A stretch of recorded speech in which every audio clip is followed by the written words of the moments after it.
Habari za wakati huu mwana SNS, mimi naitwa Sadi TZ, karibu tena kwenye sheria za ulimwengu. Tuko na Magala ambaye amekuwa akitueleza kwa undani zaidi na zaidi mambo haya, sheria za ulimwengu, kuelewa mambo haya kwa upana zaidi na zaidi, kwa sababu kuna yale ambayo tu huwa tunayasikia lakini undani wake ni upi. Tumeshakujuza mengi tofauti tofauti ukifuatilia vipindi vya nyuma kuhusiana na sheria za ulimwengu. Nondo za Magala zimehusika vizuri kabisa hapa ndani ya SNS. Yuko hapa Magala kwa wakati mwingine. Ukiingia kwenye mitandao ya kijamii wakati unanitafuta kwa jina la Sadi TZ_official, ukitutafuta SNS kwa jina la Simulizi na Sauti, nenda Instagram, ukienda pia TikTok tafuta Nondo za Magala. Utaweza kuona vitu vingi ambavyo amekuwa kiviweka, lakini pia ukienda YouTube andika Nondo za Magala utaweza kupata vitu vingi sana kutoka kwake. Magala, uko vizuri? Aise, salama kabisa. Karibu tena. Aise, ni heli. Siku nyingine tena. Zimepita kama siku chache hivi.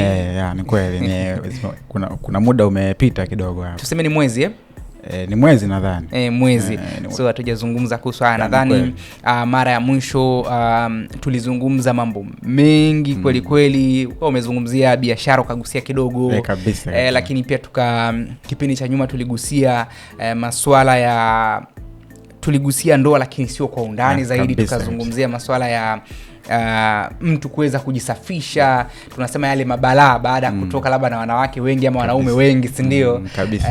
Tunakumbuka tulizungumza kuhusiana na uume ni ufunguo, mambo mengi kweli kweli. So leo ni siku nyingine tena kuzungumza yale ambayo tutakuwa nayo kwa siku ya leo. Kwa siku ya leo kwenye Nondo za Magala kupitia sheria za ulimwengu, hapa tutazungumza kuhusiana na ndoa kwa ujumla. Tuliona baadhi ya comment zilipokuwa zikizungumzwa masuala ya ndoa, mke mume, masuala ya mtu tuseme kuvunja bikra ama tuseme hivyo, ndio tulizungumza kwa undani, ndio kila mtu alikuwa na maoni yake. So leo tunaizungumzia ndoa kwa ujumla. Kuna watu wameoa, kuna watu wameolewa, lakini pia kuna watu ambao wanatarajia kuoa ama kuolewa. Sasa hilo liko vipi? Magala yuko hapa. Karibu sana. Asante sana bwana Sadi. Ni mada nzuri sana. Cha kwanza sasa, kwa yule ambaye anataka yale ya nyuma, basi utabidi urudi kwenye vipindi vyetu, andika tu sheria za ulimwengu, andika Magala, utaona kupitia Simulizi na Sauti. Tuanze kwanza kwa sababu tukizungumzia sheria za ulimwengu una tafasiri zake, niseme hivyo, tofauti na vile ambavyo tumezoea kwenye hichi ambacho labda tunakipata na nini. So umekuwa ukienda mbali zaidi. Mimi naweza nikasema ndoa ni makubaliano ya watu wawili, mwanamke na mwanaume, wamefanyaje, wameamua na wao wafunge pingu za maisha, waishi mwili mmoja mpaka kufa, na ni kama vile ambavyo mafundisho labda sometimes yanasema, si ndio? So sometimes ndio mafundisho yanavyo sema. Kwenye sheria za ulimwengu ndoa ni nini? Ni kweli sisi watu wa sheria za ulimwengu tunaposema ndoa tunamaanisha kwamba ndoa ni ukamilifu. Umeelewa? Ndoa ni ukamilifu katika asili. Ndoa ni ukamilifu katika ufahamu. Ndoa ni ukamilifu katika nuru. Ndoa ni ukamilifu katika ulimwengu mzima. Umeelewa bwana? Na tunaposema ndoa ni ukamilifu maana yake nini? Umeelewa? Kwamba ndoa ni ukamilifu katika pumzi. Umeelewa? Ndoa ni ukamilifu katika mchana na usiku. Ndoa ni ukamilifu kati ya mashariki na magharibi. Ndoa ni ukamilifu kati ya jua na mwezi. Ndoa ni ukamilifu kati ya jua na ardhi. Umeelewa? Kwa tukisema ndoa maana yake ni nini? Ni ukamilifu katika asili kuu iliyokuwa kamili. Kwa tukisema labda kwa kufanua sababu, si ndio? Kwamba tukisema ndoa ni ukamilifu kati ya pumzi, si ndio? Tunamaanisha hivi, ili uweze kupumua lazima kuwe kuna nguvu kuu za uhai za aina mbili. Kuna nguvu kuu za uhai za kike na ya kiume. Hii pumzi ambayo unayopumua, ambayo ndio sauti. Umeelewa? Unapopumua kuvuta ndani, maana ile ni nguvu kuu ya uhai ya kike. Unapotoa pumzi nje, maana ile ni nguvu kuu ya uhai ya kiume. Kwa pumzi yako, kwa maana ya uzima wako, ile tayari ni ndoa tayari, maana ni ukamilifu. Bana. Umeelewa? Leo tunapata kitu kipya. Na watu kiacha zile tulikuwa tunasema nguvu za juu, nguvu za chini. Vizuri kabisa. Nguvu za juu tukasema ni zile ambazo ni mambo mazuri. Nguvu za chini tukasema ni mambo mabaya. Lakini kuna kitu natupa hapa kwenye ndoa kwamba lakini pia umezungumzia kwamba ndoa ni pumzi, kwamba ukivuta ndani ni nguvu ya kike. Maana yake pumzi unavuta ndani, maana ile ni nguvu kuu ya uhai ya kike. Na ya nje maana ni nguvu kuu ya uhai ya kiume. Tueleze. Tupote vizuri. Hii pumzi unaovuta maana yake ndio sauti katika ulimwengu. Maana sauti inazaliwa na pumzi. Umeelewa? Na tunaposema sisi pumzi maana tunamaanisha nini? Kwamba ndio ufahamu wenyewe katika asili iliyokuwa kamili. Pumzi unavuta ndani. Kwa nini ni nguvu ya kike? Umeelewa? Ambayo ni nguvu kuu ya uhai ya kike kwa sababu huu ulimwengu unauona wewe Sadi, una nguvu kuu za aina mbili, ya kike na ya kiume, na pia tuna ya chini na ya juu. Umeelewa? Sasa kwa sababu ni ndoa, maana tunazungumzia nguvu kuu za uhai za kike na za kiume ambayo inaweka ukamilifu. Umeelewa? Na ndio maana kiasili pumzi ambao unavuta kuingiza ndani yenyewe ni pumzi ya baridi. Umeelewa? Maana yake mwanamke ni nini? Ni baridi, ni safi. Oxygen. Pumzi ya baridi. Umeelewa? Lakini pumzi unaoitoa nje maana yake ni pumzi ya moto. Mwanaume ni nini? Ni moto. Kwa jumla yake ndo unapata uhai na uzima. Hii sasa maana yake ndio ndoa imekamilika kwa mujibu wa ufahamu asili na nuru iliyokuwa kamili. Umeelewa sio vizuri? Kwa tukisema ndoa ni pumzi kuu katika ufahamu na asili kuu iliyokuwa kamili, tunafahamu kwamba pumzi ili iweze kupumua lazima kuwe kuna nguvu kuu za uhai za aina mbili katika ufahamu. Ya kike ndio unaingiza ndani, ya kiume unaitoa nje. Na hii ya kiume unaitoa nje hii pumzi maana lazima iende kwenye miti ambayo inabadilishwa tena hivyo, maana maisha ni mfumo wa nini? Ni umbo la duara. Umeelewa sio vizuri? Kwa hiyo tukizungumzia carbon dioxide ndio tunaambiwa kwamba yenyewe ndo miti sasa yenyewe inaingiza ya vizuri kabisa. Umeelewa? Ya kwa katika asili na ufahamu maana ndoa ni ukamilifu katika pumzi kuu iliyokuwa kamili, yani ambayo ipo kwenye umbo la duara. Umeelewa? Na hata mwanzo nilisema ndoa ni ukamilifu kati ya mashariki na magharibi. Unaenda huko unavyosema mashariki na magharibi unamaanisha nini? Ni vizuri kabisa. Kwa sisi ambao tunazungumzia hizi levels za ufahamu katika asili, unapoona mashariki maana yake ni nguvu kuu ya uhai ya kiume. Unapoona magharibi maana yake ni nguvu kuu ya uhai ya kike. Maana hiyo ni ndoa. Maana ndoa ni nguvu kuu za uhai mbili ambazo ziko tofauti zinaungana, unapata ukamilifu. Umeelewa? Kwa mashariki peke yake haiwezi kuwepo bila ya magharibi. Umeelewa? Kwa unapona mashariki ambapo ndio jua linachomoza maana yake ni nguvu kuu ya uhai ya kiume, maana yake ni upande wa kiume ule. Unapona magharibi ambapo ndio sehemu ambako jua linazama, unaingia usiku, na tunaposema usiku maana yake ni nguvu kuu ya uhai ya mwanamke. Kwa ndoa ni ukamilifu kati ya magharibi ambao ni mwanaume na mashariki ambao ni mwanamke. Na ndio maana unapata asili kuu iliyokuwa kamili. Kwa maana yake asili yenyewe ina nguvu kuu za uhai mbili. Umeelewa? Ambayo ya kike na ya kiume. Kwa ili upate ulimwengu maana ndani yake kuna ndoa tayari, maana kuna muunganiko ambao upo kamili. Umeelewa? Sasa hilo swali ambalo unaniuliza mimi nimeelewa pia, ndo yule ambaye anatutazama ameelewa. Umezungumzia ndoa ni pumzi, ndoa ni umezungumzia mashariki na magharibi, yani muunganiko huo kwamba mashariki mwanaume, magharibi nguvu ya kike. Ya kike, nguvu kwa hai ya kike katika ufahamu. Nguvu hai ya kike katika ufahamu umenisisitiza. Okay. Sasa kuna kaskazini labda na kusini. Hizi vizuri kabisa. Ukisema kusini maana yake ni nguvu kuu ya uhai ya chini. Ukisema kaskazini maana yake ni nguvu kuu ya uhai ya juu. Umeelewa? Kwa hiyo sasa maana yake ndio ile tunazungumza kwa katika asili kuu iliyokuwa kamili. Umeelewa? Ambayo ipo kwenye umbo la duara. Ukigawa sasa ukasema kusini maana yake nini? Maana yake tunaposema kusini ni nguvu kuu za uhai za aina gani? Katika ufahamu, katika nuru. Umeelewa? Kusini maana yake ni nguvu kuu za uhai za chini. Umeelewa? Unaposema kaskazini maana yake ni nguvu kuu za uhai za juu. Na ndio maana wataalamu wa ulimwengu huo wanatazama nchi ambazo zina matatizo, zina majanga, utasikia ni nchi za kusini. Kwa sababu wanaitemu ile kusini ni nguvu kuu za uhai za chini. Umeelewa? Kwa tukisema nchi ambazo zinapatikana kusini maana ni zile nchi ambazo yani wamezichukulia kama zina matatizo, maana zina nguvu kuu za hai za nyuma kwa maana za chini. Tukisema nchi za kaskazini maana ni zile ambazo wao wamezichukulia kwamba zina nguvu kuu za hai za juu. Kwa katika asili ambayo ndio ufahamu uliokuwa kamili. Tusadi tukisema kusini maana yake ni nguvu kuu za uhai za chini, maana yake ni mateso, mahangaiko, majuto, kiburi, jeuri, maumivu. Ndio maana nguvu za chini. Za chini ndio maana kusini. Katika ufahamu katika asili. Unaposema kaskazini maana yake ndio kuna vitu vingapi? Vinne. Unaposema mashariki maana yake ni nguvu kuu ya uhai ya mwanaume katika ufahamu katika asili kuu kwa kamili. Unaposema magharibi maana yake ni nguvu kuu ya uhai ya mwanamke katika nuru, katika ufahamu, katika upendo mkuu uliokuwa kamili. Kwa leo tunazungumzia ndoa, maana tunaongea vitu hivi viwili, mashariki na magharibi. Okay. Na ulivyozungumzia ndoa pumzi, mashariki, magharibi, kuna vitu vingine ulivitaja. Ndoa ni nini na nini, kuna vingine? Nilisema kwamba ndoa ni ukamilifu kati ya jua na ardhi. Umeelewa? Na ndoa ni ukamilifu katika asili kati ya jua na mwezi. Ndoa ni ukamilifu katika asili, yani ambao ndio inaweka mwili wako uweze kutokea. Umeelewa? Na maana tu asili tunakwambia ndoa ni ukamilifu.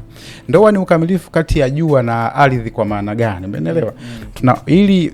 Ili maisha yaweze kutokea katika asili, katika ufahamu, katika nuru, katika upendo, maana lazima kuwe kuna nguvu kuu ya uhai ya kike ambayo ni ardhi na nguvu kuu ya uhai ya kiume ambayo ni nini? Ni jua. Hivi vikishakuwa kamili maana ndio unapata nini? Ndoa. Umeelewa? Maana yake jua linafanya kazi na ardhi. Ardhi ni nguvu kuu ya uhai ya kike. Unaposema ardhi maana yake ni tumbo la uzazi la mwanamke. Umeelewa? Unaposema jua maana yake ni nguvu kuu ya uhai ya kiume. Kwa ili maisha yaweze kutokea lazima kuwe kuna muunganiko wa nguvu kuu za uhai za aina mbili. Maana ndio ndoa imefanyaje hiyo? Imekamilika. Umeelewa bwana? Na pia tulisema ndoa ni ukamilifu kati ya jua na mwezi. Umeelewa? Ule mwezi unauona Sadi, ile ni nguvu kuu ya uhai ya kike. Umeelewa? Tulizungumza kipindi kilichopita, ndio. Na jua maana yake ni nguvu kuu ya uhai ya kiume. Kwa mwezi na jua maana yake ni ishara kwamba ndoa ni ukamilifu. Kwa nini? Kwa sababu jua kila muda lazima liingie ndani ya nini? Ya mwezi. Umeelewa? Yaani mwezi unapitia vipindi vinne, si ndio? Kuna mwezi kuandama, kuna mwezi upo gizani, kuna mwezi upo robo tatu, na mwezi kamili ambao wanaita full moon. Ile ukiangalia maana yake ndio asili kuu, ndio ufahamu mkuu kwa kamili ambao ndo ndoa imefanyaje pale? Imekamilika. Kwa ndoa ni ukamilifu katika asili kuu iliyokuwa kamili, na ndoa ndio ukamilifu kati ya usiku na mchana. Maka hii tumeiongea sana. Umeelewa? Ile ulisema kwamba usiku ni mwanamke katika asili. Usiku ni mwanamke katika asili kule kwa kamili. Na mchana ni mwanaume katika asili kule kwa kamili. Na ndo pale uko unasema mapenzi yafanyike mchana. Yaani usiku. Mapenzi yafanyike usiku, maana mapenzi yafanyike na mwanamke. Mapenzi yasifanyike mchana, maana yake mapenzi yasiwe kati ya mwanaume na mwanaume. Umeelewa vizuri? Vizuri kabisa, maana tulishaizungumzia hii. Umeelewa? Kwa maana yake ni kwa unaposema usiku maana yake hiyo ni nguvu kuu ya uhai ya mwanamke. Unaposema mchana maana yake ni nguvu kuu ya uhai ya mwanaume. Kwa hiyo ndo kwa hivi vikikutana patokea ukamilifu ambao ndo umbo la nini? La duara. Umeelewa bwana? Kwa ndoa ni ukamilifu katika umbo la duara ambao lazima ndani yake kuwe kuna nguvu kuu za uhai za aina mbili, ya kike na ya kiume. Maana pia kwa kuongeza hata kwenye mwili wako Saadi. Maana hiyo ni ishara ya ndoa katika asili. Ni ishara ya ndoa katika ufahamu, ni ishara ya ndoa katika nuru. Mwili wangu huu ukiutazama maana una pande mbili, una upande wa magharibi na upande wa mashariki. Upande wa mashariki maana ndio upande wa kiume, na upande wa magharibi ndio upande wa kike. Maana kushoto na kulia. Kushoto kwangu maana yake ni magharibi, kulia kwangu maana yake ni mashariki.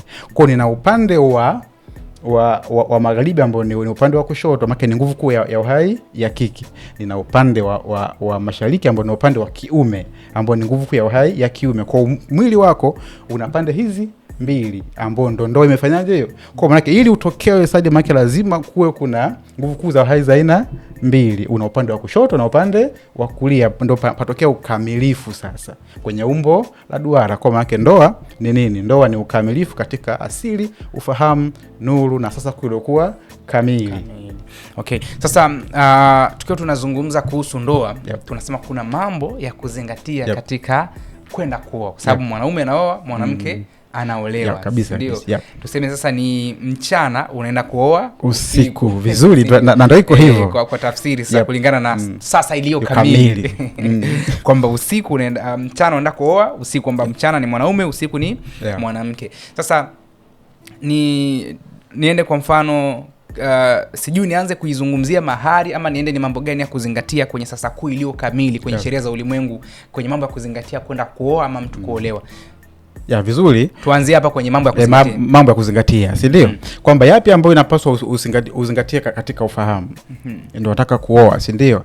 Yapi ambayo inabidi uzingatie katika nuru unapotaka kuoa? Yapi ambayo inabidi uzingatie katika asili kuu iliyokuwa kamili unapotaka kuoa? Kwanza la msingi kabisa ujue lengo la kuoa. Ukishajua lengo la kuoa, maana lazima uzingatie maana nini ya ndoa. Kuna watu wanaoana pasi na kujua lengo la nini la ndoa. Sisi watu wa ufahamu tunakwambia lengo la ndoa ni lipi sasa, ambao ndo mambo ya kuzingatia na ingia ndani yake. Maana lengo ndo linazaa mambo ya kuzingatia. Umeelewa? Kwa lengo la ndoa ndo ni lipi? Sadi katika nuru, katika ufahamu, kwa nini unaoa au kwa nini mwanamke inabidi aolewe? Umeelewa? Asili nakwambia hivi, mwanaume anaoa kwa sababu lengo kubwa moja, ambao lengo ndo linazaa mambo mengi ya kuzingatia. Umeelewa?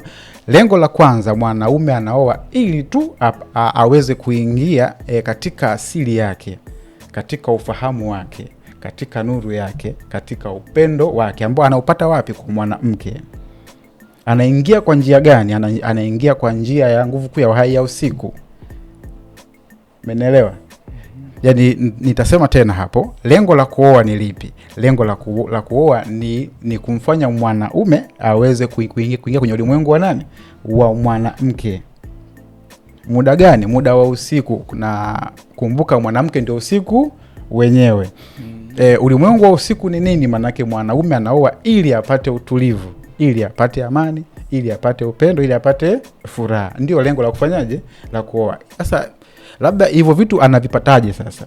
Manake anavipata kwa kutumia tendo la ndoa. Usimeelewa? Yaani unapofanya lile tendo Sadi usiku ambao ndo mwanamke mwenyewe. Namna unapofanya na mwanamke maana ndio lengo la ndoa, maana uingie kwenye ulimwengu wa nani? Wa mwanamke. Na ndio maana baada ya kufanya lazima uende kwenye ulimwengu. Unaingiaje? Maana utalala usingizi ambao ni mzito sana. Umeelewa? Kwa nini unalala usingizi mzito? Maana unaenda kwenye ulimwengu wa mwanamke ambao ndio upi? Unaenda kwenye ulimwengu wa mwezi, ulimwengu wa ardhi, ulimwengu wa maji na ulimwengu wa usiku. Mwanaume akienda huko anakuwa ana utulivu, ana amani, ana furaha na ana upendo. Na ndio maana usingizi unaolala baada ya kuwa umeoa au una mke ambaye ana nguvu kuu za hai za mbele, maana ni usingizi mzito sana. Kiasili maana ya kulala ni kurudi katika asili yako, maana unakuwa sehemu zote. Na mtu pekee ambaye inapaswa huko akupeleke ni nani? Ni mke wako. Mke wako ndio anakupeleka kwenye ulimwengu wake wa kike wa amani. Na ndio maana ukilala unakuwa hauna maumivu, hauna majuto, hauna kero, hauna wasiwasi, hauna hofu, hauna kiburi, hauna jeuri unapolala baada ya tendo la ndoa. Umeelewa? Unakuwa sasa kwa muda huo unakuwa uko wapi? Unakuwa upo kwenye asili kule kwa kamili, kwa maana upo kwenye ulimwengu wa nani? Wa mwanamke. Kwa mambo ya kuzingatia kwenye kuoa maana yanazaliwa na lengo. Kwa umuoe mwanamke gani sasa? Ni mwanamke ambaye ana hivyo vitu vingapi? Vinne. Ambavyo ni utulivu, ni amani, ni furaha, ni upendo. Ambapo sasa kwa kile ambacho wewe unakizungumza kwamba hivyo vyote tunasema ni nguvu za mbele, ni nguvu za hai za mbele au nguvu za juu sasa. Za juu, vizuri kabisa. Ambazo ni mambo mazuri yote. Kabisa. Lakini akiwa na nguvu za nyuma ama tuseme nguvu za chini ni yale yote mabaya, chuki, linda, vitu kama hivi. Sasa umezungumza kwamba kuoa lengo kwamba ni mwanaume kupata nafasi ya kuingia kwenye ulimwengu wa mwanamke na kupata vyote hivyo. Ndio. Umeona? Na tukimzungumzia mwanaume mwanaume kama mwanaume, kwa sababu umemzungumza mwanamke kama ni mtu ambaye mwanaume akiwa atapata utulivu na vitu vingine tofauti tofauti. Sasa mwanaume ambaye anaoa lakini hapati utulivu, hawi na amani na vitu vyote hivi, nini ambacho huwa kinasababisha kama anaingia kwenye ulimwengu wa mwanamke ambaye anakuwa analeta vitu vyote? Vizuri kabisa. Hapo sasa ndo tunakwenda kupata jambo la msingi kwamba ndoa zinatokea wapi na kwa nini mwanaume akiwa anapata shida. Umeelewa? Ndoa zote unazoziona sasa chanzo chake chote, ndoa asili yake ni wapi? Ni kwenye tumbo la uzazi la mwanamke. Kwa mujibu wa ufahamu asili kuu kwa kamili.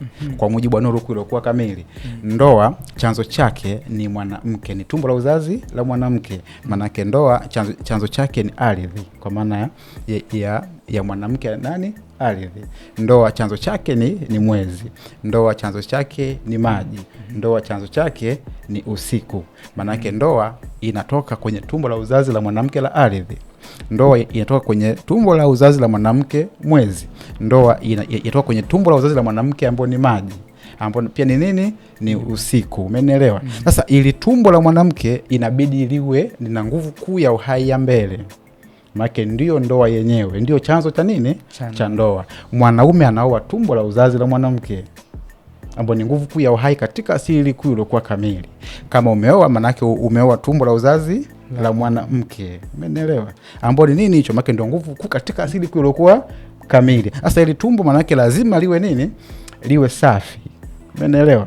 Ili ukishaoa mwanamke mwenye nguvu kuu ya uhai ya mbele, kwa maana tumbo lake la uzazi ni safi, maana yake utapata mambo haya manne ambayo yapo na ndo lengo la nini?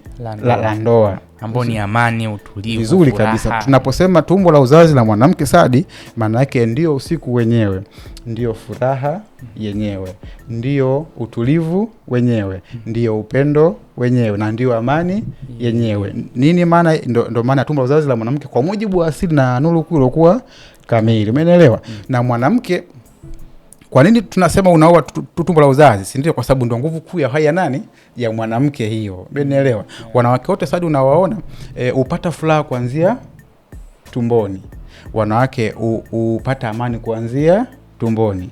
Wanawake upata maumivu kuanzia tumboni. Wanawake upata hofu kuanzia tumboni. Wanawake wanapata chuki kuanzia tumboni. Kwani kwa sababu ndipo ambapo asili kuu ya nguvu kuu ya uhai ya mwanamke iko wapi? Kwenye tumbo la uzazi. Ndio ardhi yenyewe, ndio mwezi wenyewe, na ndio maji yenyewe. Sasa kuoa sasa ndio endelea hapo. Okay, sasa unapoenda kuoa mwanamke ambaye tumbo lake la uzazi lina nguvu kuu za uhai za nyuma. Unapokwenda kuoa mwanamke ambaye tumbo lake la uzazi lina nguvu kuu za uhai za chini. Na ukumbuke lengo la ndoa ni wewe mwanaume uweze kusafiri kwenye ulimwengu wa nani? Wa mwanamke, kwa sababu uume ni ufunguo. Uke ndio kile kitasa, unaingia kwenye ulimwengu wa huyu mwanamke. Kwa kama tumbo lake la uzazi ni chafu, maana yake ardhi hiyo ni chafu. Kama tumbo lake la uzazi ni chafu, maana yake mwezi wake ni mchafu. Kama tumbo lake la uzazi ni chafu, maana yake usiku wake ni mchafu. Kama tumbo lake la uzazi ni chafu, maana yake hewa pumzi ni chafu. Kwa unapooa mwanamke wa design tegemee mwanaume, unakwenda kuishi kwenye ardhi, kwenye mwezi, kwenye maji, kwenye usiku ambao una nguvu kuu za hai za nyuma, ambao ni mateso, hofu, wasiwasi, majuto, kero, kiburi, jeuri, migogoro, chuki na mambo yote ambayo yapo yanaanzia nyuma ya mwili wako. Umeelewa? Na sasa mwanaume akishakosa hivyo vitu vinne ambao ni furaha, amani, upendo na utulivu ambao ni nguvu kuu za hai za mbele ambao za juu, maana lengo la ndoa linakuwa halipo tena. Okay. Hapo ndo panatokea nini sasa? Migogoro. Kwa mujibu wa asili kuu iliyokuwa kamili, migogoro ya ndoa yote inatokea wapi? Kwenye tumbo la uzazi la mwanamke. Umeelewa? Ambao likiwa katika level hiyo, na pia mwanamke akishakuwa msafi kwenye tumbo la uzazi, inakuwa rahisi sana kwa mwanaume tu kusafisha nini? Kusafisha mbegu yako ambao ni jua, ambao ni moto, ambao ndio ile uume kwa maana ufunguo. Umeelewa? Kwa kujibu swali nisende mbele, chanzo cha migogoro ya ndoa ni tumbo la uzazi la mwanamke, kwa maana ardhi, mwezi, maji, jua na mwezi, ardhi, maji, hewa na usiku. Ambao sasa una nguvu za nyuma kwamba mabaya nini yote. Kama akiwa kwenye nguvu kuu za uhai za chini. Kwa sababu asili ya ndoa ni tumbo la uzazi la mwanamke. Ndio iko hiyo. Sasa kwa sababu tunazungumzia tumbo la uzazi, Yep. ambalo ndio mwanaume anaoa tumbo la uzazi lenyewe la mwanamke, na ndio ndoa na nini kila kitu. Yep. Kwamba likiwa na nguvu tunasema za juu, Yep. Kwamba mambo mazuri ama nguvu za mbele, huyo mwanaume atapata utulivu, amani, furaha, kila kitu kitakuwa kwake. Na ikiwa na nguvu za chini, yep, ama nguvu za nyuma, ndo kuna machuki, mabalama, kosi, mavitu yote, migogoro, si ndio? Sasa ili tumbo la mwanamke ambalo litakuwa si safi, yep, cha kwanza natamani kufahamu kwamba inasababishwa na nini. Yep. Labda ndo kule sasa, labda mwanaume kwenda kuoa mwanamke ambaye tayari alisha tolewa usichana wake, yep, si ndio, na mtu mwingine. Yep. Kwa sababu huwa kuna notion kwamba time ambayo mwanaume anatoa usichana wa mwanamke, yule ndo tunasema ndo mume wake wa maisha yote. Kwa mujibu wa asili kuu ilikuwa kama ndo mke wako huyo. Sasa ndo mke wako, kwa mujibu wa asili kuu ilikuwa kamili, ndo mke wako, ndo mke wako huyo, si ndio? Pale ambapo mmemwaga damu na nini, imetoka, si ndio? Sasa labda hiyo ndo inachafua hilo tumbo, kwamba huu si mwanamke wa kwako na wewe umekuja labda kuoa, au iko vipi? Au kuna namna ambavyo huyu mtu anaweza akawa ametolewa usichana na mwanaume mwingine, lakini ukaja ukamuoa ukakuta na tumbo safi ambalo halina shida kwenye ndoa. Sasa hapo ndo sawa. Unapozungumzia kipi kinachochafua tumbo la uzazi la mwanamke, kwa maana kipi kinachochafua usiku, si ndio? Kipi kinachochafua tumbo la uzazi la mwanamke, maana yake kipi kinachochafua ardhi, ndio. Unapozungumza kipi kinachochafua tumbo la uzazi la mwanamke, maana yake kipi kinachochafua mwezi, na pumzi, umeelewa? Kwa mujibu wa ufahamu mkuu uliokuwa kamili ambao upo kwenye umbo la duara, kinachochafua tumbo la uzazi la mwanamke kuna vitu vingi sana. Vipo vitu vingi sana, umeelewa? Cha kwanza kabisa manake ni matendo, umeelewa?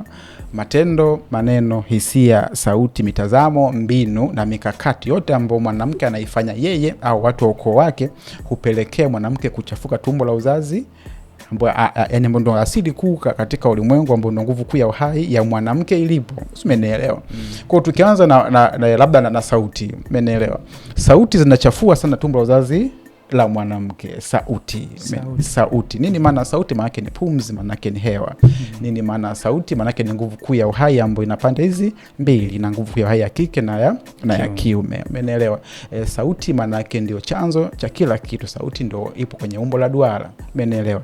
Kwa mwanamke huyu akiwa anazungumza sauti ambazo zina nguvu kuu za uhai za nyuma, inapelekea kuchafua tumbo lake la uzazi, umeelewa?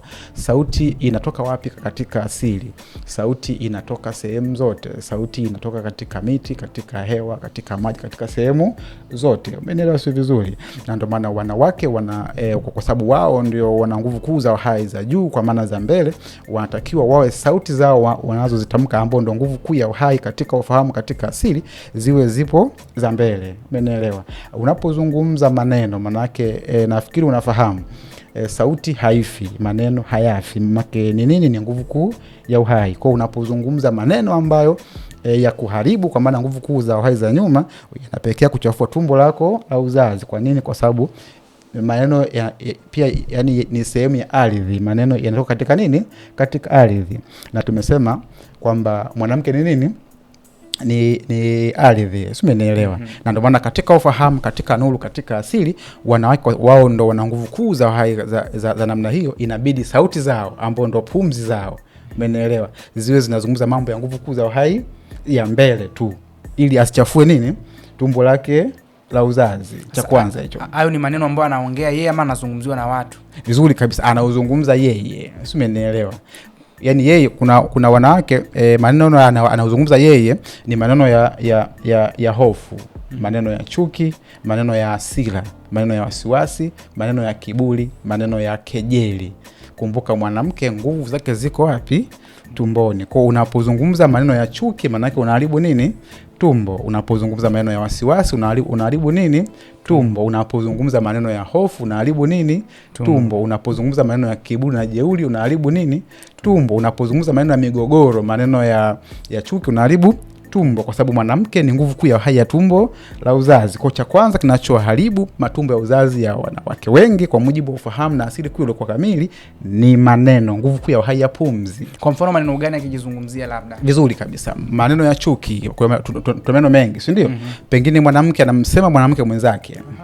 Umeelewa? Mwanamke anasababisha migogoro, ugomvi kati ya mtu na mtu. Kumbuka kipindi unasababisha migogoro kati ya mtu na mtu, unaharibu tumbo lako la uzazi. Kwa sababu mwanamke nguvu zake zote zipo kwenye tumbo la uzazi. Sisi umeelewa? Unapoongea, unaposababisha kero, unaposababisha hofu, unaposababisha wasiwasi. Kwa kuna wanawake unakuta muda huo wanasababisha wasiwasi, wanasababisha hofu kwa watu wengine, wanasababisha maumivu kwa watu wengine, wanasababisha migogoro kwa watu wengine. Vile vyote vile vinakwenda kwenye nini? Kwenye tumbo la uzazi la mwanamke. Kwa nini vinakwenda huko? Ndipo nguvu kuu ya mwanamke ilipo. Umeelewa? Mwanamke anaumia kupitia tumboni, anafurahi kupitia tumboni. Kwa cha kwanza kinachosababisha maumivu, kinachosababisha uchafu wa tumbo la uzazi ni nini? Ni sauti, ambayo ni nguvu kuu ya uhai ya pumzi, ambayo ipo sehemu zote. Umeelewa? Cha pili, matendo. Matendo. Umeelewa? Mwanamke kuna matendo akiyafanya, maana yake anachafua nguvu kuu ya uhai ya tumbo lake la uzazi. Umeelewa? Mfano wa matendo yapi sasa? Tendo namba 1 ni pale anaposhiriki tendo la ndoa na mtu ambaye sio mume wake. Yaani labda kashiriki na huyu baadaye anaachana naye. Hili ni tendo. Umeelewa? Kwa sababu kwa mujibu wa asili kuu iliyokuwa kamili, kwa mujibu wa ufahamu mkuu uliokuwa kamili, mwanamke yoyote yule mume wake ni yule mwanaume ambaye alifanya tendo kwa mara ya kwanza. Umeelewa? Asili ndio inamtambua ni nani? Ni mume wake. Ardhi inatambua mume ni mwanaume ambaye huyu binti kafanya tendo kwa mara ya kwanza. Kumbuka mwanamke huyu ndio ardhi yenyewe, ndio mwezi wenyewe. Basi umeelewa? Na mwezi hupokea nguvu ya uhai moja tu ambayo ni ya jua. Ardhi inapokea nguvu ya uhai ya kiume ya jua tu. Yaani ardhi inapokea nguvu ya uhai ya jua tu. Mwezi unapokea nguvu ya uhai ya kiume ya jua tu. Maji yanapokea nguvu ya uhai ya kiume moja tu ambayo ya nini? Ya jua. Maana yake hatuna majua mengi, tunajua moja ambayo ndio nguvu kuu ya uhai ya kiume. Kwa kuwa tunajua moja katika ufahamu, maana yake pia hata mwanaume inabidi awe mmoja katika asili. Ninaeleka vizuri? Kwa tungekuwa na majua mengi, maana yake ndo tungesema ingekuwa tu ni ruksa, kila mwanaume anakupa nguvu kuu ya uhai. Sio, umeelewa, ya kiume.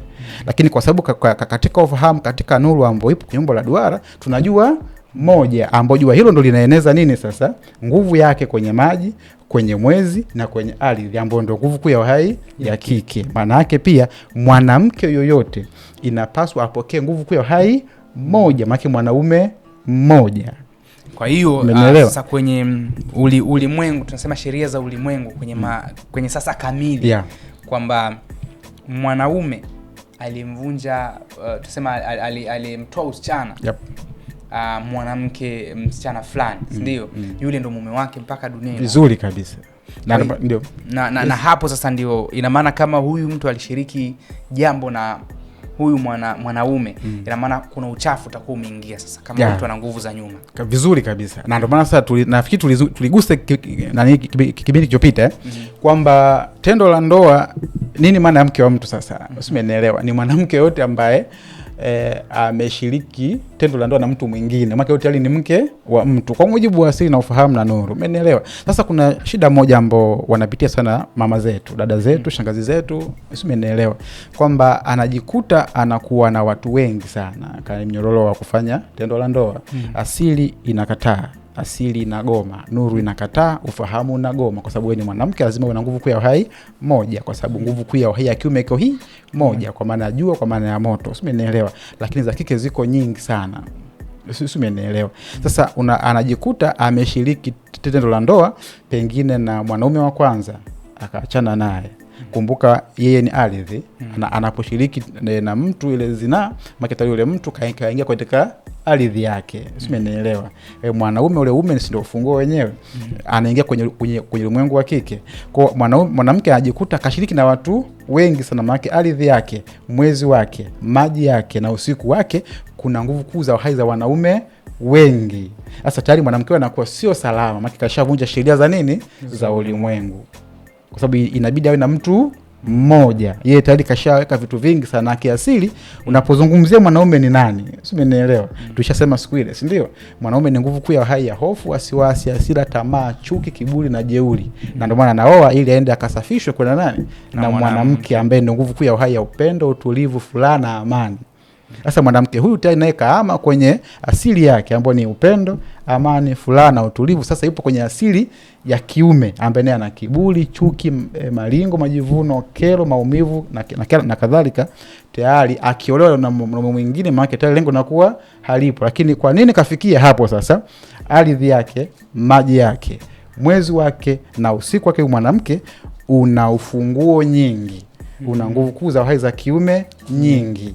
Usiku wake una majuto, usiku wake una mateso, usiku wake una maumivu, usiku wake una kiburi, usiku wake una jeuri. Ukimwoa na wewe mwanaume unategemea usiku huo huo ndio ukapate amani, furaha, upendo na utulivu. Maketari mnakuwa ni vitu viwili tofauti. Okay. Umeelewa si vizuri? Kabisa. Yeah. Na hapa ndo lile swali, mke wa mtu ni nani? Tumelipata hapo. Yep. Lakini tukisema ile mke wa mtu sumu, ina maana zile kero utakazozipata baada ya huyu mtu sasa kuwa ni mke wa mtu fulani ambaye alimtoa usichana huko, ina maana ndo zile sumu sasa ndo hizo kabisa. Na mke wa mtu sumu sio ile kwamba labda let's say mtu kaoa sasa hivi alafu mtu mwingine akatoka naye yule jamaa kwenda kuleta shari kwamba ndo mke wa mtu sumu kwenye sheria za ulimwengu. Vizuri kabisa. Yaani kwa mujibu wa sheria za ulimwengu tukisema mke wa mtu ni sumu maana yake nini? Mke wa mtu ni sumu maana yake umeenda kwa mwanamke yoyote ambaye umemkuta akiwa hana nini? Hana bikra, alafu hukupitia hatua za sheria za ulimwengu kumsafisha, wewe tu kawa naye vile vile. Maana unaanza kupitia nini sasa? Unaanza kupitia changamoto usiku, changamoto ya ardhi, changamoto za maji, changamoto za hewa. Umenielewa? Kwa nini? Kwa sababu kumbuka mwanaume anategemea ardhi ili apate mavuno. Ndio maana ya kuzaa watoto. Umenielewa? Yes. Mwanaume anategemea mwezi ambao ni mwanamke ili apate mavuno kwa kutegemea zile siku zake za mwanamke. Umeelewa? Mwanamke anategemea maji na ni mwanaume anategemea maji ili apate uhai. Ambao ndo nani huyo? Ni mwanamke. Umeelewa? Mwanaume anategemea usiku ili apate utulivu ambaye ni nguvu ya uhai ya kike. Kwa hiyo sasa tukisema mke wa mtu ni sumu, manake hayo matokeo ambayo muda huu unayapitia. Umemwoa mwanamke ambaye ulimkuta hana nini? Hana bikra. Halafu kwa sababu huna ufahamu mkuu uliokuwa kamili, hukuweza kumsafisha kwamba awe salama ili sasa awatoe wanaume wote katika ardhi yake, katika usiku wake, katika mwezi wake, katika pumzi yake, ili awe labda uwe na yeye mwetu watu wawili kwa mwisho wa siku. Kwa sababu huna ufahamu huo, sasa hivi ndo unapitia hizo sumu. Sasa ndoa ni kero, ndoa ni maumivu, ndoa ni chuki, ndoa ni wasiwasi, ndoa ni migogoro, ndoa ni ugomvi, ndoa ni kiburi, ndoa ni kila namna, si ndio? Maana hiyo ndo sumu sasa kwa mujibu wa sheria za ulimwengu. Sasa watu ambao ufahamu kidogo hawajui hivi vitu wanaamini kwamba mtu ni sumu mpaka pale umefumaniwa, umepigwa. Sisi umeelewa? Ila sisi tunatambua katika upana, katika nuru, katika ufahamu, katika umbo la duara kwamba mke wa mtu ni sumu, ni yale matokeo unayofanyaje unayopitia sasa hivi kwa kumooa mwanamke ambaye umemkuta akiwa hana bikra. Maana ni mke wa nani? Wa mtu. Na huna ufahamu, manake hukumsafisha huyu mwanamke. Yaani tu awe wakako peke yako. Si umeelewa?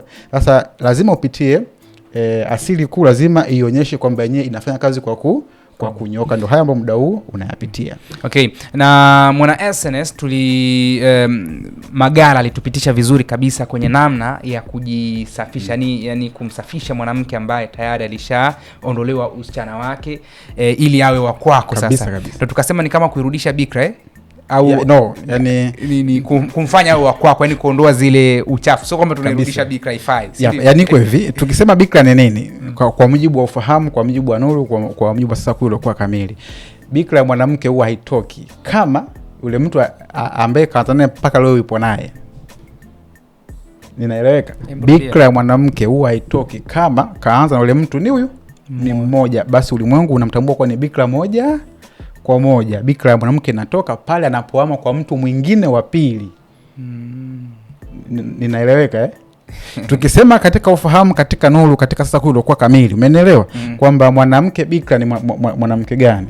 Ni mwanamke ambaye ameshiriki tendo la ndoa na mtu huyu mmoja ambaye ndo mume wake mpaka leo hii. Huyu tunamtambua bado ni nini? Bado bikra, maana bado ana nguvu kuu za uhai za mbele. Umeelewa? Ili mwanamke tuseme sasa sio bikra, ni pale anapoama kwa mtu wa pili, wa tatu na kuendelea. Na tuna ile maana ya kwamba tunajua kabisa mimi nikishiriki tendo la ndoa, nikifanya mapenzi na mtoto wa kike kwa mara ya kwanza, pale nikavunja usichana wake, damu zikatoka na nini, pale ndo unajua nimevunja bikra. Si ndio? Vizuri kabisa. Ina maana pale mimi nimevunja bikra, si ndio? Ina maana nikiendelea kuwa naye huyu mwanamke anakuwa bado hajavunja bikra. Vizuri kabisa. Sasa tunazungumzia ufahamu. Tunazungumzia ufahamu katika asili kuu iliyokuwa kamili. Unavona ile damu, maana huyu mwanamke kuwa bikra, maana umezungumzia damu kutoka, si ndio? Sisi tunazungumzia nguvu kuu ya uhai ya huyu mwanamke.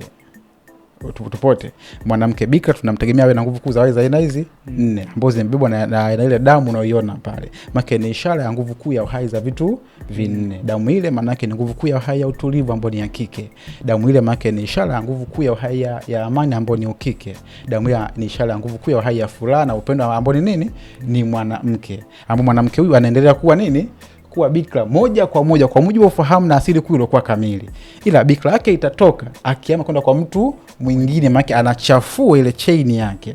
Anachafua tumbo lake la uzazi, anachafua ardhi yake, anachafua maji yake, anachafua usiku wake. Kwa nini? Kwa sababu kwa mujibu wa asili kuu iliyokuwa kamili, mwanamke anapokea nguvu kuu ya uhai ya mwanaume huyu mmoja. Jua linapeleka nguvu kuu ya uhai kwenye mwezi. Jua liko hili moja. Jua ambao tukisema jua ndio nguvu kuu ya uhai ya mwanaume. Jua liko moja, linapeleka nguvu kuu ya uhai katika nini? Katika ardhi, katika maji. Umenielewa? Na usiku kwa kutumia nini? Mwezi. Okay. Umenielewa? Na ndio iko namna hiyo. Sasa hapo tulikuwa tunazungumzia mambo ambayo yanaweza kulichafua tumbo, mwisho wa siku mtu akiolewa akawa ndo migogoro na nini ikatokea, si ndio? Ulisema mwanzo kwenye sauti, pili ukazungumzia matendo. Kuna kitu kingine kabla tujaja kwenye upande labda wa mahari sasa? Vizuri kabisa. Kuna vitu vingi sana, kuna mawazo. Umeelewa? Yaani chochote unachokiwaza maana yake ni nguvu kuu ya uhai, hakifi. Yaani chochote unachokiwaza ni nguvu kuu ya uhai. Yaani mawazo yako ni nguvu kuu ya uhai, maana yake hayafi.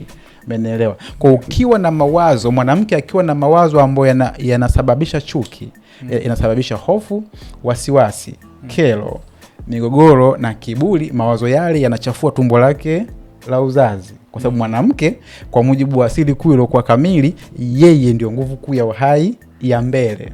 Okay. Kwa hapaswi kuwa na mawazo ya nguvu kuu ya uhai ya nyuma. Yaani mawazo mabaya. Mawazo ambayo unaweza mtu anakaa na waza kuhusu chuki. Anawaza kuhusu migogoro. Unawaza kuhusu hasira. Unawaza tayari, kwa sababu nguvu kuu za uhai za mwanamke unazikuta katika tumbo lake la uzazi. Mwanamke akishawaza hayo maana anachafua tumbo lake la uzazi. Na pia kuna mbinu, kuna mikakati, kuna hisia. Zote hizi zinachafua tumbo la uzazi la mwanamke. Kwa hata kama baadaye akija kuolewa, tayari mwanaume anashindwa kuchukua kile ambacho anachokihitaji kwa mwanamke, kwa sababu mwanaume anaoa ili apate vitu 4 kwa kutumia nini? Tumbo la uzazi la mwanamke, ambao ndio nguvu kuu katika asili kuu iliyokuwa kamili. Kwa hiyo vyote vitu kienda kuvigusia kama umesema kihisia, na ni vyote vinaingia kwa kwamba kama akioa na hisia mbaya kama hivyo. Kwa hiyo jamani, watoto wa kike mawazo yao mazuri, vitu vingi ujinenee mazuri na nini, ili usichafue tumbo lako na kwa udogo kabisa. Mtu anaweza kuwa na mawazo mabaya, mwanamke anaweza kuwa na mawazo mabaya, alafu labda let's say yeye ndio yuko na mwanamke yule mwanaume yule mmoja, hajakutana na funguo nyingi ambazo ndio uume na yale mawazo yakaenda kuharibu tumbo lake la uzazi. Ndio kabisa. Na maana tumepanga vyote hivyo. Umeelewa? Unaweza ukawa wewe umeolewa ukiwa bikra. Na haukweki kabisa kuwa na mtu mwingine, lakini bado ndoa yako ina changamoto.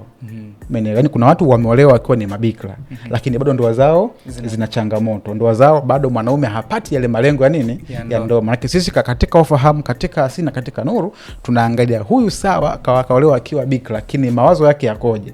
Hisia zake zikoje? Sauti yake ikoje? Katika ulimwengu, katika asili, katika viumbe vyote. Usimenielewa? Kwa kumbe hatuna sababu moja ya msingi, tuna sababu nyingi sana kwa mwanamke ambazo ndio tumezipanga katika level hii ambazo watu waweze kufanyaje kuzifahamu. Okay. Sasa tumezungumzia umetupa nondo kwamba tumbo la mwanamke ambalo linaolewa linakuwa safi vipi, lakini linachafuka kwa namna gani. Kwa yule mtu ambaye anataka kujua namna ya kujitoa sasa, kujisafisha, labda kujitoa sasa, labda leti ameshiriki tendo la ndoa na wanaume wengi, si ndio? Kwa namna moja ama nyingine utapita kwenye kipindi chetu kwa nyuma akilizungumzwa kwa upana. Nadhani ni mada ambayo yenyewe kama yenyewe lijikatia kama nusu fulani.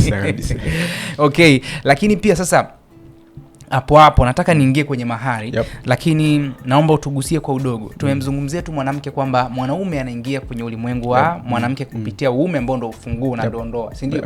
Vipi kwa mfano mimi labda nimeshiriki tendo la ndoa labda na tuseme labda mwanamke zaidi ya mmoja au wawili, si ndio? Kama mwanamke anaweza kuchafuliwa kutokana na kile ambacho anakipeleka, kwamba mwanaume ambebe maumivu, chuki, hasira na nini kutokana na sheria za ulimwengu kabisa. Mimi ninaposhiriki tendo la mwanamke na mwanamke uume wangu kaingia kwake, mimi naweza nikabeba mabalaa, mikosi na nini kutoka kwa mwanamke. Vizuri kabisa, na ambao nadhani tulizungumzia kwenye kipindi kilichopita. Wewe ni ufunguo, kwa maana unafungua ardhi ya mwanamke. Kwa unapenda kufungua kwenye ardhi ya mwanamke ambaye ni chafu, maana yake unakuwa upo kwenye ulimwengu wa nani? Wa mwanamke ambaye ni uchafu. Unaposhiriki zinaa na mwanamke, maana yake umefungua kwenye ardhi yake, kwenye mwezi wake, kwenye maji yake na kwenye usiku wake. Upo huko. Wewe mwanaume, umeelewa? Mwanamke wewe ana nguvu kuu za hai za nyuma, ana chuki, ana hofu na wasiwasi, ana hasira na migogoro, kiburi na majigambo. Maana tayari mwanaume wewe sasa muda huu upo kwenye ardhi hiyo, kwenye usiku huo, kwenye maji hayo, kwenye hewa hiyo. Manake hayo ndio utakayo yapata, na ndio maana asili nakwambia mwanaume lazima mbegu yake iwe ina nguvu kuu ya uhai ya usafi. Hasa kwa sababu mwanaume yeye ni nguvu kuu ya uhai ya chini. Umeelewa? Ndio maana asili nakwambia kabla ya kuoa lazima uandae mazingira ya kujikuza nguvu kuu zije mbele. Ndio maana ya mahari. So ndo tunaingia kwenye mahari. Vizuri kabisa. Ina maana hapo kwa lugha fupi ni kwamba mwanaume anavyoshiriki pia tendo la ndoa na mwanamke ambaye tumbo lake la uzazi linakuwa ni chafu, lina balaa, mikosi na vitu tofauti tofauti, na maana na yeye pia anayapata hayo kwa sababu yuko kwenye dunia huyo mwanamke. Maana yake unaingia kwenye ardhi hiyo. Usimenielewa? Ukitaka uone asili inazungumzaje, binadamu usimtazame hivi kama unavyomuona. Yaani nikikutazama hivi kwa mwili maana yake ni kosa. Sisi tunaamini wewe sio mwili. Usimenielewa? Wewe ni nguvu kuu ya uhai. Kwa unaposhiriki tendo la ndoa na mwanamke, maana yake muda huu upo ndani ya tumbo lake la uzazi. Tunaposema tumbo la uzazi maana upo kwenye ardhi hiyo. Sasa hiyo ardhi ni chafu, maana yake usitegemee kuvuna vitu visafi. Usimenielewa? Na ndio maana tuliwaambia tu namna ya kutoka. Sasa mwanaume anatoka kwenye ardhi ile, sisi tuko wote, mwanamke anamtoa. Umeelewa? Mwanaume anatoka, mwanamke anamtoa, maana yeye ndo ardhi yenyewe. Kwa hiyo mwanaume lazima ufanyaje? Utoke. Kwa unaposhiriki tendo zinaa maana yake unakuwa unaenda kuishi kwenye usiku ambao ndo tumbo la uzazi la mwanamke huyo. Unaposhiriki zinaa maana yake unakwenda kuishi kwenye ardhi ya mwanamke huyo, ndo kwa maana tumbo la uzazi. Unaposhiriki zinaa maana yake unaenda kuishi kwenye mwezi wa mwanamke huyo. Unaposhiriki zinaa unaenda kuishi kwenye maji ya mwanamke huyo. Unaposhiriki zinaa maana yake unaenda kuishi kwenye pumzi kwa maana ya hewa ya mwanamke huyo. Swala la msingi, wewe umefungua kwa kutumia uume wako, umefungua ardhi, mwezi, maji, pumzi na usiku kwa yule mwanamke. Kwa muda huo wewe ni mali ya ardhi ile, mali ya mwezi ule, mali ya usiku ule. Je, kuna hali gani kwenye hivyo vitu? Ndio hayo ndio sasa hivi unapitia hayo matokeo sasa. Si umenielewa? Na ndio maana asili nakwambia mwanaume yoyote ambaye yupo kwenye level ya ufahamu, level ya nuru, level ya asili kuu iliyokuwa kamili, hata ruhusu ufunguo wake kufungua usiku mwanamke yoyote. Hata ruhusu ufunguo wake kufungua yani ardhi ya mwanamke yote pasi na kuwa na kujua kwamba huyu je katika ardhi hii, katika usiku huu, katika mwezi huu, katika maji je ni masafi kiasi gani. Usimenielewa? Maki najua unacheka kuna wale ambao wanaenda kununua sasa. Asili inawatambuaje wao? Sasa hapo kabla tujaingia kwenye mahari kuna vipengele viwili, ndio? Hapa nizungumzie kwenye ile engo ya kwamba nilikuwa nataka kuzungumzia kwa sababu nataka kuzungumzia kwamba ina maana tupigie mstari ile ambayo inasema kwamba mwanaume anaweza kumuoa mwanamke fulani kama alikuwa na riziki kapotea, akakosa madeals, akakosa yani maisha yake akayumba. Ina maana kuna ukweli huo sasa. Kwa sababu riziki kuyumba maana yake nini katika asili? Riziki kuyumba, kuwa hauna maisha ni magumu. Ni nini katika ulimwengu katika asili? Sio, umeelewa? Tunaposema riziki kuyumba, nani anasababisha? Kabla ya kuoa ulikuwa hivi na baada ya kuoa ulikuwa hivi. Maana kuna sababu nyingi sana hapa katikati. Sio, umeelewa? Lakini mojawapo inaweza ikawa ni hiyo, kwa sababu mwanaume anapokosa furaha hawezi akapata riziki. Mwanamke anapokosa utulivu, riziki pia huyumba. Mwanaume anapokosa amani na upendo, riziki huyumba. Lakini pia kumbuka, riziki zote zinatoka kwenye tumbo la uzazi la mwanamke, kwa maana ya ardhi. Hakuna riziki ambayo inatoka juu, yani nje ya nini, ya ardhi. Utafungua biashara, maana yake utategemea tumbo la uzazi la mwanamke, kwa maana ya ardhi. Utalima, maana yake ni tumbo la uzazi la mwanamke, ardhi. Utakuwa ni mvuvi wa samaki, maana yake ni tumbo la uzazi la mwanamke. Utakuwa dereva bodaboda, utakuwa dereva wa gari. Vyote hivyo vinazaliwa wapi? Kwa mwanamke, kwenye tumbo la uzazi la mwanamke, kwa maana nini, ya ardhi.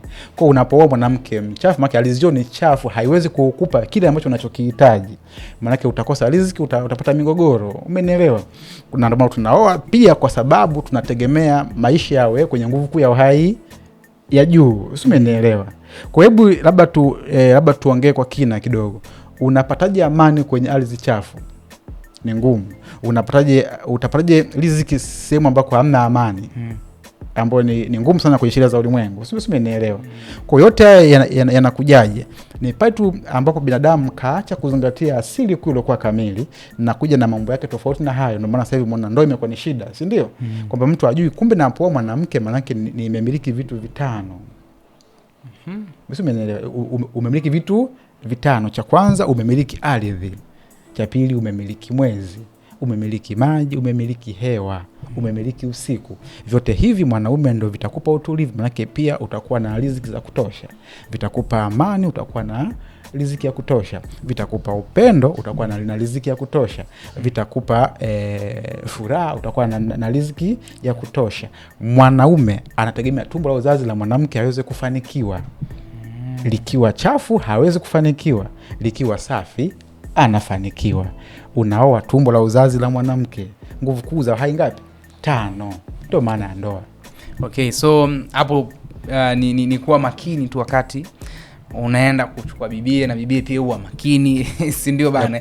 Kwa hiyo kwenye swala la riziki tumepigia mstari kwamba, na ukisikia anasema unamiliki vitu vitano, ardhi, unamiliki kama ulisema mwezi, hewa, maji na usiku.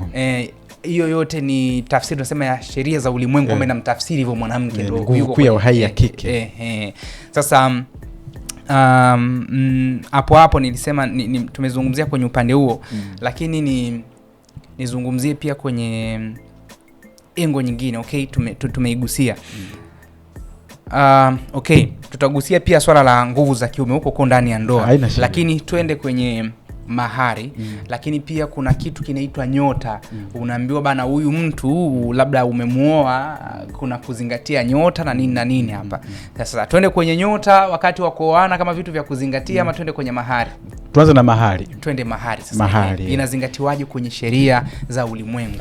Au kwenye sasa kuu iliyo kamili? Sawa. Kwa mujibu wa sheria za ulimwengu ambayo inaongozwa na ufahamu mkuu uliokuwa kamili. Sasa kuu uliokuwa kamili, umeelewa, na nuru kuu uliokuwa kamili ambayo ndo asili kuu uliokuwa kamili ambayo ipo kwenye umbo la duara.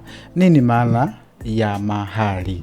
Na kwa nini mwanaume anatoa mahari? Je, asili inatambua kutoa mahari? Ufahamu unatambua mahali, nuru inatambua mahali, upendo unatambua mahali. Usimeelewa? Hivi vyote mpaka ndio umbo la duara katika asili kuu iliyokuwa kamili. Na kwa nini mwanaume inabidi atoe mahali? Hivyo ipo hivi. Mwanaume ana nguvu kuu za uhai za chini. Mwanaume ni kiburi. Yaani kiburi na mwanaume ni kitu kimoja. Yaani mwanaume ndio kiburi chenyewe. Mwanaume ndio tamaa yenyewe. Mwanaume ndio jeuri yenyewe. Mwanaume ndio hofu yenyewe.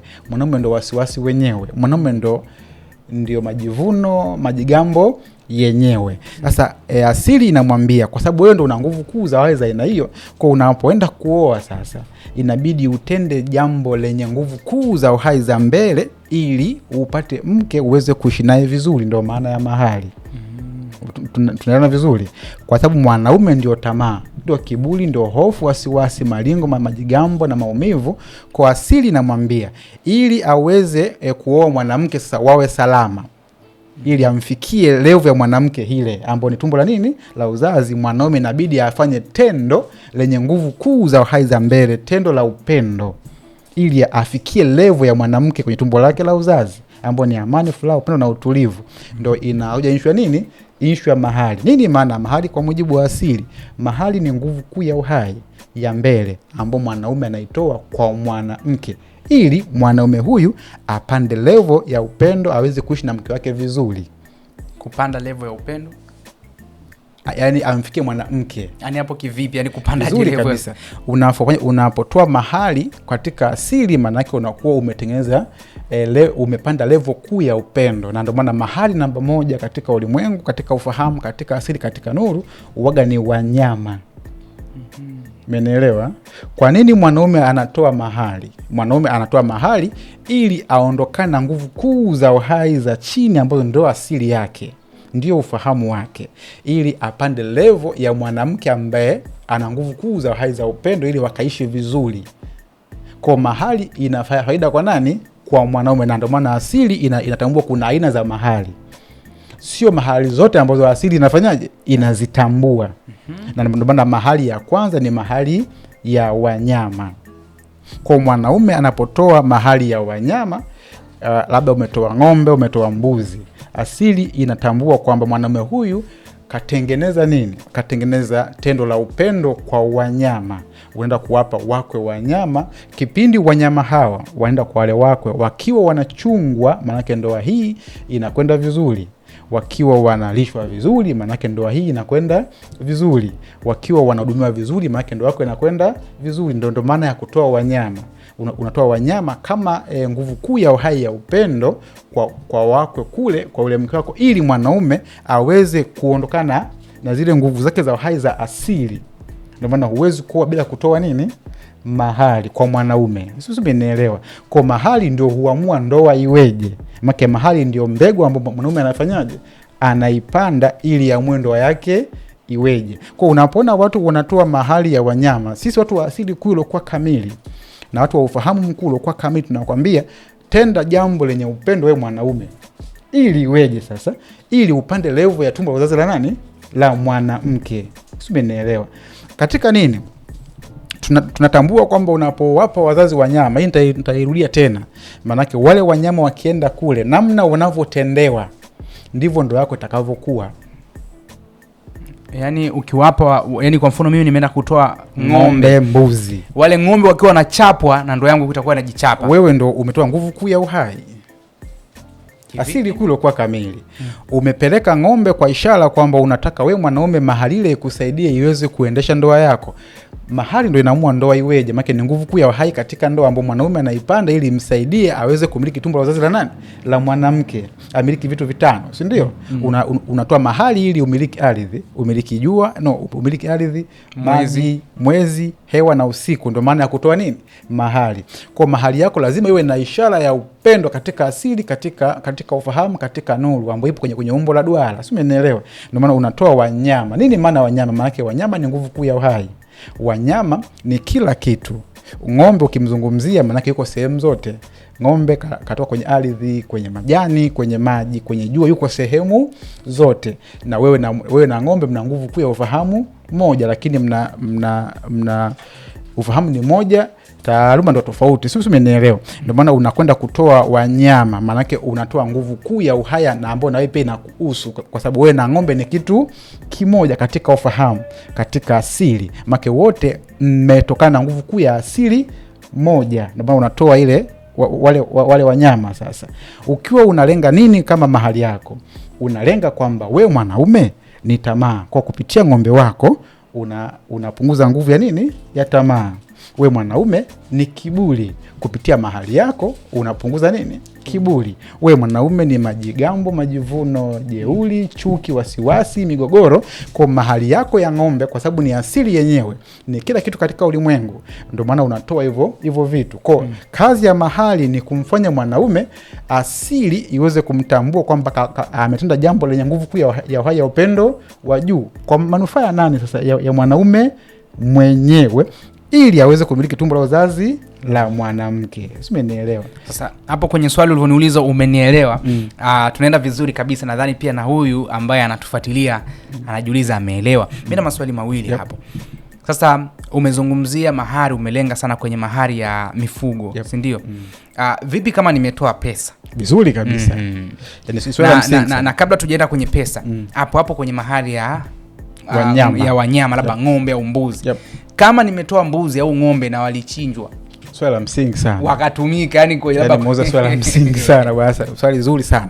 Iko hivi, watu hawana ufahamu mkuu kwa kamili, wanahisi sheria hizi hazifanyi kazi za ulimwengu. Unapotoa mahali, nadhani pia uliuliza, na hata kuna muda pia uliniuliza, wakaenda kule wale ng'ombe wale mbuzi, ila matendo ambao wanafanyiwa kule, moja ni matendo ya nguvu kuu za uhai za nyuma. Ng'ombe wananyimwa chakula, ng'ombe mbuzi wanateswa, ng'ombe mbuzi hawahudumiwi vizuri, ng'ombe mbuzi wanachinjwa pasi na kuzingatia sheria za ulimwengu. Usitegemee kama ndoa yako itakuwa ina furaha, ina amani, ina upendo, ina utulivu, kwa sababu kumbuka wewe na wanyama ambao mahali yako ulioipeleka wote ni kitu kimoja, mna ufahamu mmoja. Maisha wanayopitia wanyama ndio maisha ambayo nayo unayapitia hayo. Ninaeleka sijui. Yaani ndio maana watu wa ufahamu wanajua kabisa, kumbe nikitaka kulinda ndoa yangu lazima pia nilinde viumbe wengine. Hii labda pia niwape faida watu, si ndio? Umefuga paka ndani, umefuga mbwa ndani. Mbwa huyo anaweza kuwa ni sababu ya kuharibu ndoa yako. Mbwa akipitia maumivu ambao umemfuga wewe, paka akipitia maumivu ambao umemfuga wewe, kuku akipitia maumivu ambao umemfuga wewe, usitegemee kama hiyo ndoa itakuwa ina furaha na amani, kwa sababu kumbuka wewe, paka, kuku na mbwa wote mna asili moja, mna ufahamu mmoja, mmetokana na nguvu kuu ya uhai moja, nyie wote ni kitu kimoja. Tupe mfano hapo kwamba inakosaje amani kwa sababu labda kuku, mbuzi labda. Vizuri kabisa. Unapomtesa paka maana yake umejitesa wewe mwenyewe, wote ni kitu kimoja. Unapomtesa ng'ombe maana yake umejitesa wewe mwenyewe, maana wote mna asili moja. Unapomtesa kuku maana yake umejitesa wewe mwenyewe, maana wote mna asili moja. Nini maana ya kufuga? Unafuga ili ukuze nguvu kuu ya uhai ya upendo. Unapomhudumia mbwa vizuri maana yake umejihudumia wewe mwenyewe, maana wewe na mbwa ni kitu kimoja, maana nyinyi wote mna ufahamu mmoja, na wote mna nguvu kuu ya asili moja, na wote mmetoka na asili kuu iliyokuwa kamili ni moja. Umenielewa? Sisi hatuna utofauti. Sisi tunaamini wote tumetoka na nguvu kuu ya uhai moja, watu wa sheria za ulimwengu. Umenielewa? Kwa hiyo wanyama wengi, ndoa nyingi zinapitia shida sababu tu kuna mnyama mmoja ndani anafanyaje?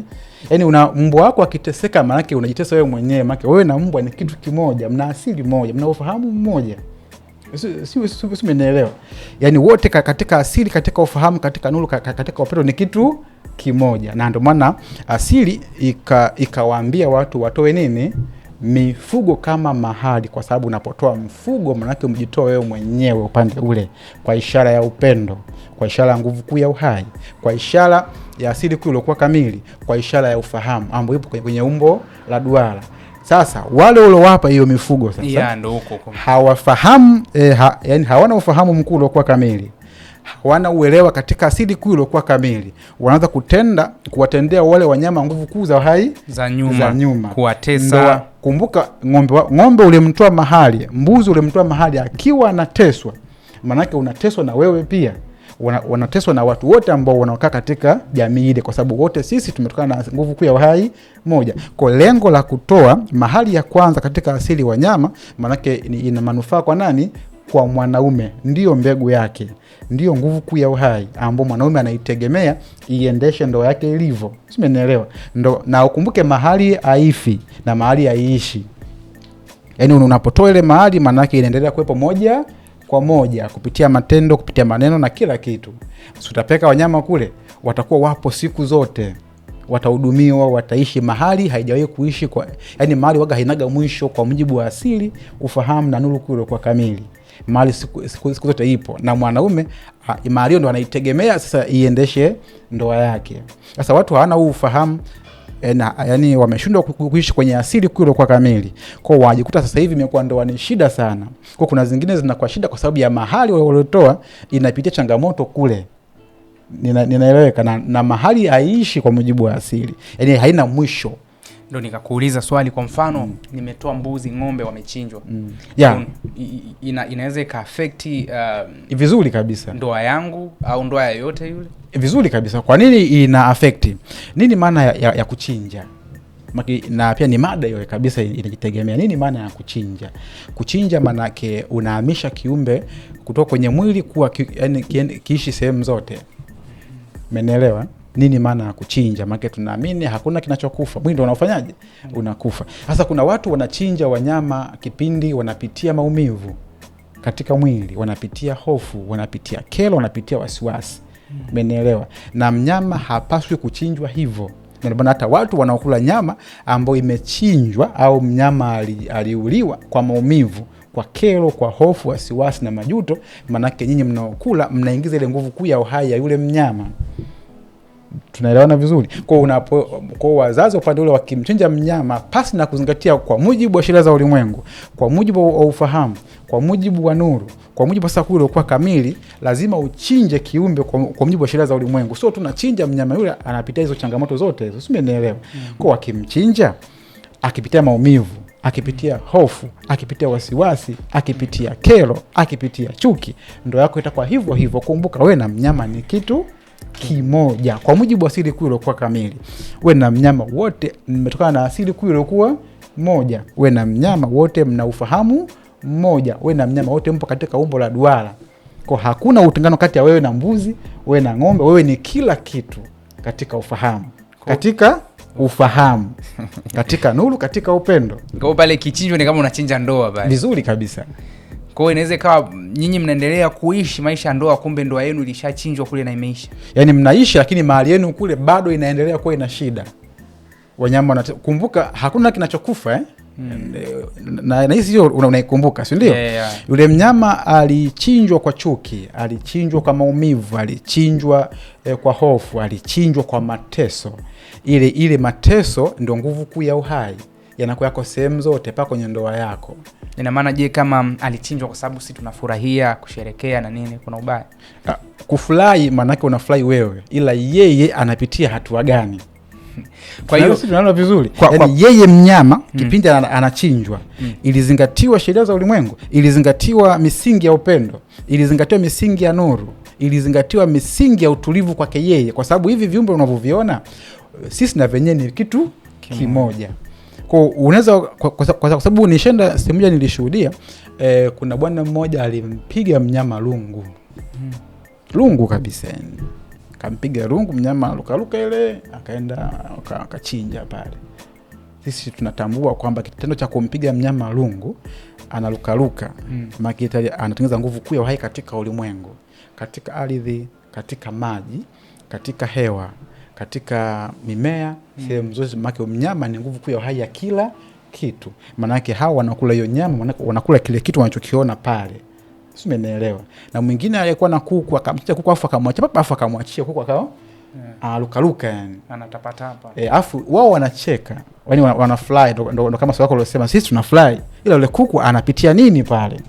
Sio, umeelewa? Sasa ukiwa na ufahamu mkuu kwa kamili katika asili, tunajua hiki tunachokifanya hapa, yani ninapomchinja kuku na kumwachia, maana nimejichinja mwenyewe, maana mimi na kuku ni kitu hiki kimoja. Kwa anavyoruka hivi na mimi nitakuwa hivi. Sasa hapo kwa maana fupi ni kwamba mifugo inayotolewa kwa ajili ya mahari itakiwa kuchinjwa. Mifugo inatolewa kwa ajili ya mahari inapaswa ichinjwe, lakini kwa kuzingatia upendo mkuu uliokuwa kamili, nuru kuu ilikuwa kamili, na amani kuu ilikuwa kamili. Kwa sababu sio tu mifugo, hata mboga unaoichuma lazima uichume kwa mujibu wa asili kule kwa kamili. Labda unachuma mchicha, matembele, si ndio?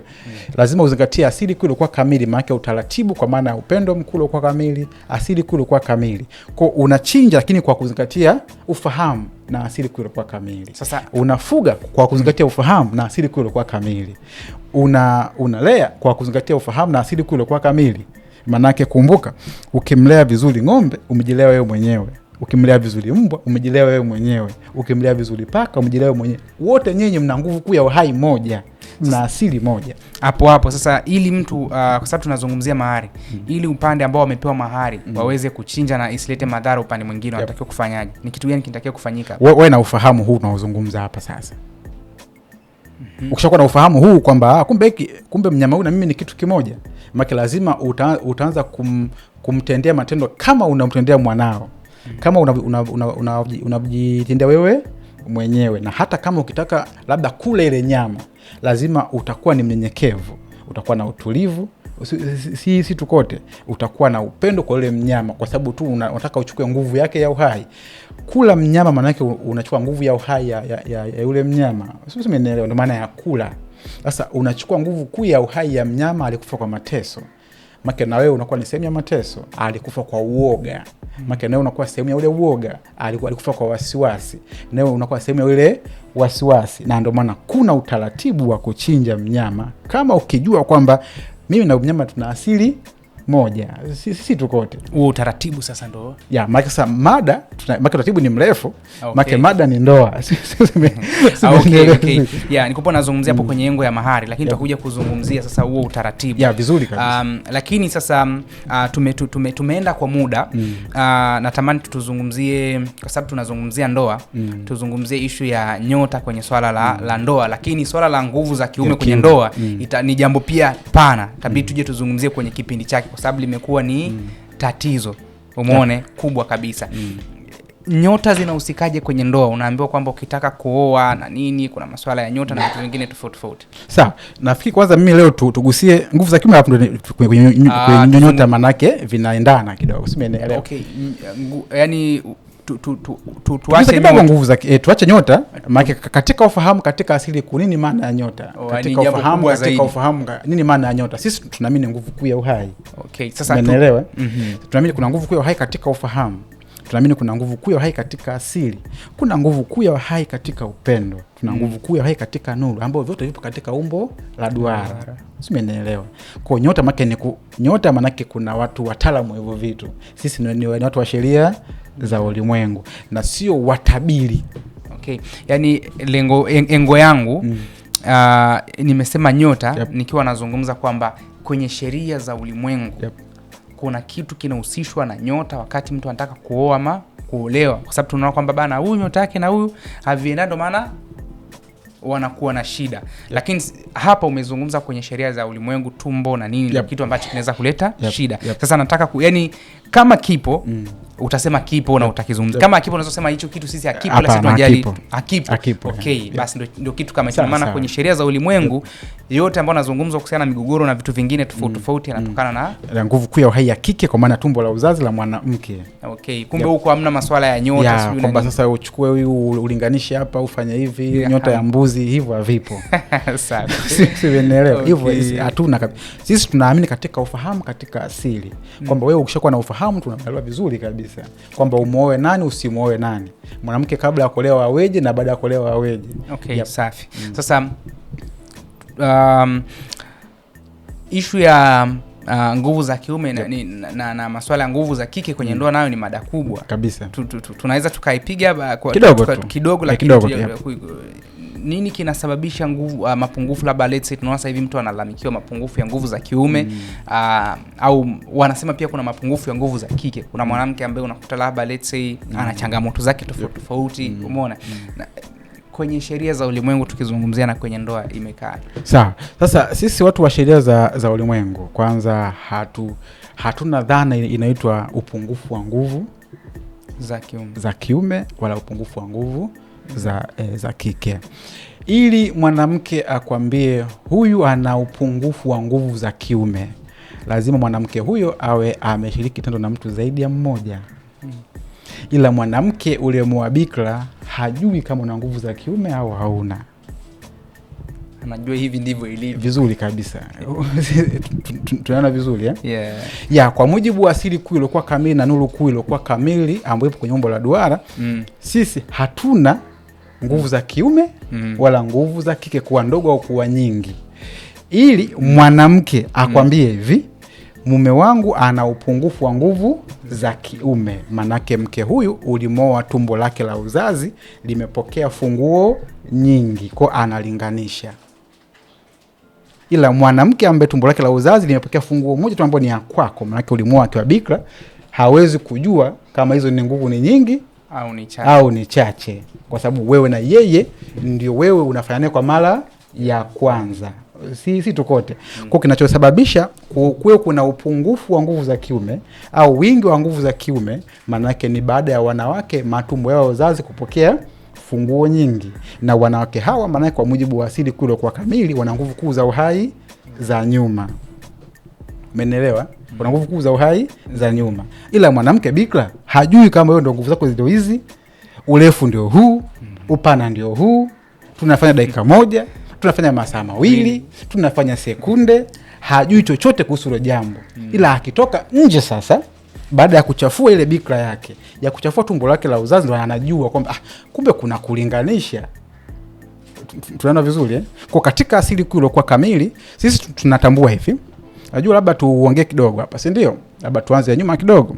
Kwamba unaona ule mwezi, ule mwezi kuna mwezi ambao upo gizani, ambao unakuwa huoni alafu na ukumbuke mwezi ndio nguvu kuu ya uhai ya mwanamke. Alafu kuna mwezi kuandama. Umeelewa Alafu kuna mwezi kuwa lobo. Yaani miandama afu lobo imekata katikati hapa, si ndio? Alafu kuna mwezi kuwa lobo tatu. Alafu kuna mwezi kuwa fulu. Na nimekwambia mwezi ndio nguvu kuu ya uhai ya mwanamke. Maana mwezi upo ndani ya tumbo la uzazi la mwanamke. Sasa nini maana ya mwezi kuwa gizani? Maana huyu mwanamke yupo kwenye period ambao ndo hupaswa kabisa kufanya tendo la ndoa. Manake kwa nini gizani? Kwa sababu mwezi unapokuwa gizani unakuwa una baridi. Nguvu kuu ya uhai ya kike ina baridi, na bwana huwa unajificha. Na maana katika asili kuu iliyokuwa kamili, mwanamke akiwa kwenye period, kwa maana kwenye hedhi, inabidi ajificha asionekane. Kwa nani? Kwa wanaume, kwenye nguvu kuu ya uhai ya kike. Mwezi unapokuwa kwenye period waga hauonekani. Kwa nani? Kwa jua. Ikisha ile period ndio unaona mwezi umeandama. Nini maana mwezi kuandama? Yake mwezi pale mwanamke sasa anaama kwenye ubaridi, anaenda kwenye nguvu kuu ya uhai ya kiume. Ndio maana unaona mwezi unauona. Ili mwezi uweze kuona, lazima kuwe kuna nguvu kuu ya uhai ya kiume inaingia ndani yake. Ila haingii moja kwa moja, inaingia kidogo kidogo. Tunaelewana vizuri Ndio hapo mwezi unaweza kukua. Mwezi ni ishara kwenye asili kule kwa kamili kwamba namna gani watu wafanye tendo la ndoa. Sisi tumeelewa na mwanamke inapaswa aishi vipi. Kwa sisi sasa, kwa sababu tunazungumzia ufahamu na asili kule kwa kamili katika nuru, katika upendo, manake kuna mambo tu ya kuzuia. La kwanza ndio mwanamke tu asifanye tendo la ndoa akiwa na nini, akiwa kwenye siku zake, na namna ya kumuingilia. Manake unamuingilia kama kwa taratibu kipindi mnafanya ile tendo, sisi tukote. Yani manake ndio hivyo. Lakini kesi ya nguvu kwamba ni nyingi au ndogo, manake tayari mwanamke kahama kwenye asili yake. Mwanamke analalamika mume wangu ana nguvu za kiume ndogo, manake mwanamke katoka kwenye asili yake ya mwanamke, kwa maana tumbo la uzazi ambalo lenye nguvu kwa uhai za mbele. Yuko wapi sasa muda huu? Manake sisi tunajua mwanamke analalamika mume wangu ana nguvu kuu, ana nguvu za kiume chache, manake mwanamke huyu ana nguvu kuu za uhai za nyuma. Tunaelewana vizuri? Ila mwanamke mwenye nguvu kuu za uhai za mbele, saizi yoyote kwake yeye ni sawa, kwa sababu wewe ndio ufunguo wake. Ndio ufunguo wake. Hafungui mtu yoyote. Ume ni ufunguo. Ana ufunguo huu mmoja, ndio saizi yake. Ila ufunguo mlango huu ukiwa unafungwa na watu wengi, ndio lazima atalalamika, si ndio? Kwa na zetu nimekujibu kwamba hatuna dhana ya nguvu za kiume, kwa sababu sisi tunaamini katika asili kuu ile kwa kamili kwenye tumbo la uzazi mwanamke inabidi awe na nguvu kuu ya uhai moja kiume. Okay. Yep.